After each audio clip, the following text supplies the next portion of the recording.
Hey everybody, it's Alison Heikkila. Thanks for joining me for another Imagine video today.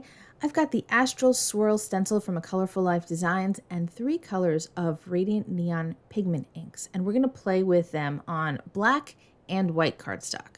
So even though Radiant Neons are a pigment ink, we need to, when we're working on black cardstock, we need to give it some type of base for the color to really shine through.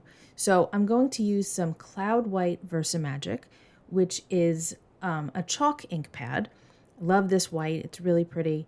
It goes on really nicely, and I'm using a sponge dauber from Imagine to apply it through the entire stencil onto my black cardstock. I'm working on my Imagine craft mat, which is silicone, so nothing is sliding around. I didn't really even need that washi tape up there, but it just makes sure that I don't make an error and shift everything around. So now I'm going to wash off that stencil. You want to make sure you clean it really well. And you can use a embossing gun to dry it if you'd like to. I did not at this point, but you certainly can if you'd like. I've got electric yellow Radiant Neon and a new sponge dauber. You can clean them in between, but I didn't want to have to worry about the dauber being wet, so I just grabbed a new one. So I'm using the electric yellow there in the center of that stencil, and I'm just kind of working my way out a little bit here. And now I'm going to do a quick peek just to see if I like how the color looks so far. I decided that I needed just a little bit more yellow just to kind of add some more depth to that color. Now I'm going to grab the electric coral and use that color next. And I'm going to overlap it a little bit. I'm not going to go too crazy blending everything because there's a lot of negative space in between those circles. But I do want there to be a little bit of overlap so that there's no gaps where it's only white. Just kind of working through. I have a different dauber here. I am going to use the same dauber for the electric coral and the electric pink. The colors are pretty close together, but I did wind up wiping it off a little bit on a towel on the side, just so that I didn't get any coral into my pink pad. And you could see that that color is starting to really show. If I would have done this just on black, you would see it a little bit, but not as vibrantly as I would have liked. So now is that gorgeous electric pink. I think this color is so cool. It's really pretty.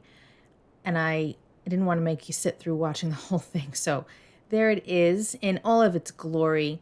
I did wind up off camera adding just a touch more electric coral, and I did heat set it. Now we're going to take those same 3 colors and use it on white cardstock. I have the Believe die from Stamp Anything and just some plain white cardstock. I'm taking the electric yellow and I'm just applying it to the top of that piece of cardstock. It's big enough to hold my die. And then I'm going to just go in with the coral and finally the pink just directly to the pad. Super easy. It doesn't take long to do this at all, but it's really nice to be able to custom color your cardstock so that it perfectly matches whatever project you're working on. After I add that pink on there, I am going to take that second dauber that I had and kind of just blend in the color a little bit because the line between the coral and the yellow is a bit too harsh for my liking.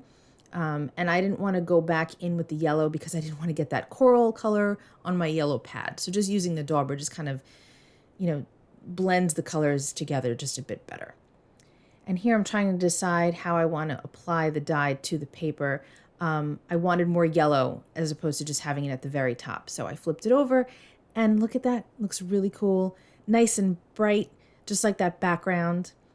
But it needed something, needed some shine. So I grabbed some copper sheer shimmer spritz and I went crazy. I splattered it all over the place and it just adds a little bit of something extra. It's not too overpowering. When it dries down, it actually is not as obvious as it is here. I did want to get up that one big splatter that I had there. But once it's dry, it's super shimmery and it just adds a little something extra. I love using that stuff. It's great. Now I have a white card base and I don't like leaving my card bases white very often. So once again, I grabbed all 3 of those Radiant Neon colors and I applied them in a gradient across the card base itself, just using the ink pad directly, and doesn't take long to do this. I didn't worry about blending too much again, but I did use that dauber just to kind of make the yellow and the coral work together a little bit better, again, so that I didn't get any coral into my yellow ink pad. There's a little bit of pink that I'm going to put in the center at the top and the bottom, and then we're going to attach everything together. Have you used Radiant Neon inks before? There's a bunch of colors, they're all beautiful, and I enjoy working with them. You can emboss on top of them, although I probably wouldn't do anything more than a clear just because you don't want to lose that color, but they are fun to work with. So now I'm just making sure that that looks good. I did make this card panel a little bit bigger than I needed, so I just trimmed it down off screen so that it was 4 by 5 1/4 and it would fit on my card base. You can see here that I'm just going in with that dauber just to blend those colors a little bit. And now I'm going to adhere everything down, and I think that this is just a fun card. I haven't used my Radiant Neons in a while, so breaking them out and using them on some black cardstock was a lot of fun. I hope that you enjoyed this video today, and I hope that you'll be back again soon. Thanks so much for watching. I hope you have a great day. Be well, stay safe, peace out.